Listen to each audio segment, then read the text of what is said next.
એક ખૂબ જ સુખી સંપન્ન પરિવાર હતો. બધા હળીમળીને સાથે રહેતા હતા. પતિ પત્ની, તેના 2 દીકરા, દીકરાની બંને વહુઓ અને દીકરાઓના સંતાનો બધા એકસાથે રહેતા. તેની એક દીકરી પણ હતી જેના લગ્ન થઈ ચૂક્યા હતા. તેનું સાસરું પણ ખૂબ જ સુખી સંપન્ન હતું. અને બંને પરિવાર વચ્ચે સંબંધો પણ ખૂબ જ સારા હોવાથી દીકરી પણ અવારનવાર તેના માતાપિતાના ઘરે પણ આવ્યા કરતી. તેની દીકરીને પણ 2 સંતાન હતા અને તેઓ પણ પોતાના પરિવારમાં ખૂબ જ સુખી હતા. અને દીકરીના માતાપિતાના ઘરે પણ તેના પિતા ઉપરથી લગભગ બધી જવાબદારીઓનો બોજ હલકો થઈ ગયો હોવાથી તેઓએ નિવૃત્તિ લઈ લીધી. પોતાના બંને દીકરાઓને કારોબાર સોંપી દીધો. સમય તો જતો રહ્યો અને તેઓ પોતે એક ભયંકર બીમારીમાં સપડાઈ ગયા. બીમારીમાંથી ઘણા મહિનાઓના ઇલાજ પછી પણ સંપૂર્ણ સ્વસ્થ થઈ શક્યા નહીં. આમ ને આમ થોડો સમય કાઢ્યો પછી દીકરી સહિતના દરેક નજીકના સગા સંબંધીઓને બોલાવી લીધા. દીકરીને જોઈને પિતાજી ખુશ પણ થઈ ગયા. થોડી થોડી તબિયતમાં પણ સુધારો આવવા લાગ્યો. તેને પોતે ઘરે જવાની ઈચ્છા વ્યક્ત કરી. આથી તેની ઈચ્છાને માન આપીને તેને ઘરે લઈ જવામાં આવ્યા. ઘરે ગયા પછી પણ થોડા સમય સુધી તેની તબિયત સુધરી રહી પરંતુ ત્યાર પછી તબિયત ફરી પાછી મળતી રહી અને એ વ્યક્તિ અવસાન પામ્યા. ઘરના વડીલ અને પિતાજી અવસાન પામ્યા હોવાથી ઘરમાં શોકની લાગણી ફરી વળી. દીકરી સહિત દરેક લોકોને જાણ કરી. બધા સગા સંબંધીઓ અને દીકરી દરેક લોકો ઘરમાં હાજર હતા. ત્યાર પછી અંતિમ સંસ્કાર કરવા માટે જ્યારે ઘરની બહાર લઈને જતા હતા.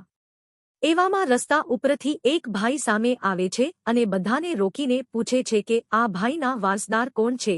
મારે આ ભાઈ પાસેથી 10 લાખ રૂપિયા લેવાના છે. તેઓના સંતાન મને રૂપિયા ચૂકવશે પછી જ હું અંતિમ સંસ્કાર પૂરા કરવા દઈશ. એના બંને સંતાન આગળ આવે છે અને બંને ભાઈ કહે છે કે અમને કોઈ જાતની ખબર નથી કે તમે પિતાજી પાસે રૂપિયા માંગો છો, આથી અમે શું કામ રૂપિયા આપીએ? બંને ભાઈના મોઢામાંથી આ જ વાત નીકળી.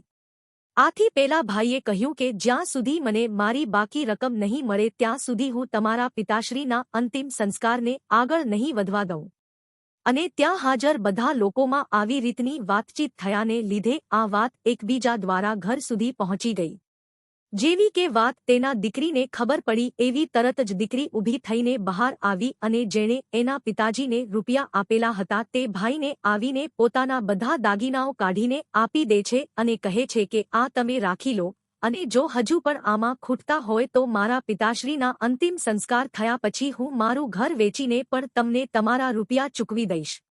દીકરીનો જવાબ સાંભળીને ત્યાં હાજર બધા લોકો નવાઈ પામી ઉઠ્યા અને ભાઈઓના મોઢા પણ શરમથી ઝૂકી ગયા. દીકરીએ આવું કહ્યું એટલે પેલા ભાઈથી રહેવાયું નહીં અને તરત જ તે માણસ બોલી ઉઠ્યો કે દીકરી મારે તારા પિતા પાસેથી એક પણ રૂપિયો લેવાનો નથી થતો, પરંતુ મારે તો તારા પિતાને 10 લાખ રૂપિયા આપવાના હતા. જ્યારે મારે પૈસાની જરૂર હતી ત્યારે એક પણ સવાલ પૂછ્યા વગર તારા પિતાએ મને તરત જ રૂપિયા આપી દીધા હતા.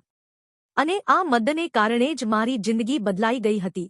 પરંતુ આ રૂપિયા પાછા કોને આપવા એની થોડી મૂંઝવણ હતી પરંતુ હવે મને બરાબર સમજાઈ ગયું કે મારે આ રૂપિયાને કોના હાથમાં આપવા. ધન્ય છે દીકરી તારા માવતરને કે મૃત્યુ પછી પણ દીકરી તેના માવતરને ભૂલી નથી. આથી આ રૂપિયાની સાચી હકદાર તું જ છો.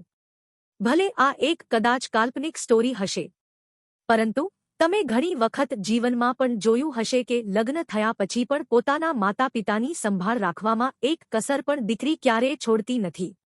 જો તમને આ સ્ટોરી પસંદ આવી હોય તો દરેક લોકો સુધી આને પહોંચાડવા માટે શેર અચૂક કરજો.